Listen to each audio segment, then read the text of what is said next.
Baik, Allah Ta'ala menjelaskan tentang kemuliaan malam Lailatul Qadar. Bila kita sebut Lailah ni maksudnya malam. Al-Qadr, apakah maksud Qadar? Al-Imam Ibnu Jauzi rahmatullahi alaihi menyebut tentang 5 maksud Al-Qadr. Ini dimaksudkan dengan Al-Qadr. Pendapat pertama, perkataan Al-Qadru artinya keagungan. Malam yang penuh dengan keagungan dan kemuliaan. Kerana keagungan malam itu cukup besar dan luar biasa. Yang kedua, perkataan Al-Qadru memberi maksud sempit. Apa maksud sempit di sini? Kerana bumi menjadi terlalu sempit kerana banyaknya malaikat turun. Maka disebut Al-Qadr. Kadar sempit. Kadar ni, banyak-banyak ni. Artinya bumi ni lingkung dengan malaikat. Tidak pernah bumi syarat penuh dengan makhluk Allah selain daripada malam itu kadar. Kerana ketika itu berduyun-duyun malaikat turun. Yang diketuai oleh malaikat Jibril AS. Turun. Semua turun malaikat ni.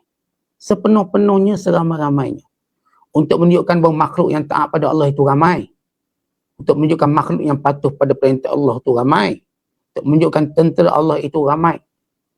Untuk menunjukkan tentang kekuasaan Allah Ta'ala itu. Dan yang ketiga, maksud Al-Qadr artinya ialah Al-Hukum atau At-Takdir.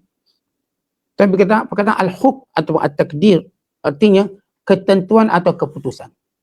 Ini kerana malam itu ada takdir Allah dalam tempoh setahun akan datang. Tentang rezeki kita, tentang ajal maut kita, tentang semua benda-benda yang berkaitan kehidupan hamba Allah. Sebagaimana Allah sebut dalam Al-Quran, fiha yufraku kullu amrin hakim. Padanya dijelaskan segala urusan dengan penuh hikmah, dengan penuh kebijaksanaan. Maknanya tuan-tuan sekalian, kenapa kita kena hidupkan malam itu qadar? Kerana malam itu adalah ketentuan untuk ajal kita, untuk rezeki kita, untuk kebaikan kita. Artinya kalau kita berjaya mendapat malam itu, maka tahun itu kita sukses, insya-Allah. Jaya. Dan yang keempat, maksud Al-Qadr ialah li'anna man lam yakun lahu qadr sara bi mura'atihi za qadri. Kerana malam itu orang yang tak pernah punya kedudukan, bila dia berada pada malam itu dia ada kedudukan. Sebenarnya contoh kita tak ada kedudukan apa-apa. Tapi kalau kita beroleh malam itu, Lailatul Qadar, kita ada nilai. Kita macam kita sebut hari anugerah. Hari anugerah maknanya tuan-tuan ada pada malam tu, tuan-tuan dapat anugerah. Tuan-tuan tak ada, tak adalah anugerahnya. Yang kelima kata Imam Ibnu Jauzi, yang dimaksudkan Al-Qadr ialah kerana diturunkan pada malam tersebut Al-Quranul Karim. Dan Al-Quran ini dipanggil kitabun dzu qadri. Quran yang mempunyai nilai yang hebat. Nilai yang mulia. Maka sebab itu Al-Qadru dia ada 5 makna yang kita sebut tadi. Pertama, memberi maksud kemuliaan yang besar, Al-Azamah. Yang kedua, memberi maksud sempit, malaikat turun banyak. Yang ketiga, memberi maksud takdir, ketentuan hukum yang Allah tentukan. Yang keempat, memberi maksud siapa pun yang ada di situ pada malam itu dia dapat kemuliaan. Dan yang kelima, memberi maksud Al-Quran sendiri yang mulia. Maka ini dia Lailatul Qadar.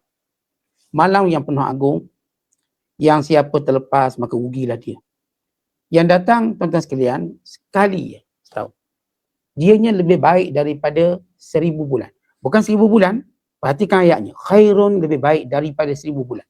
Tetapi kalau kita 1000 bulan, berarti 83 tahun 4 bulan. Itu kalau kita kira lah.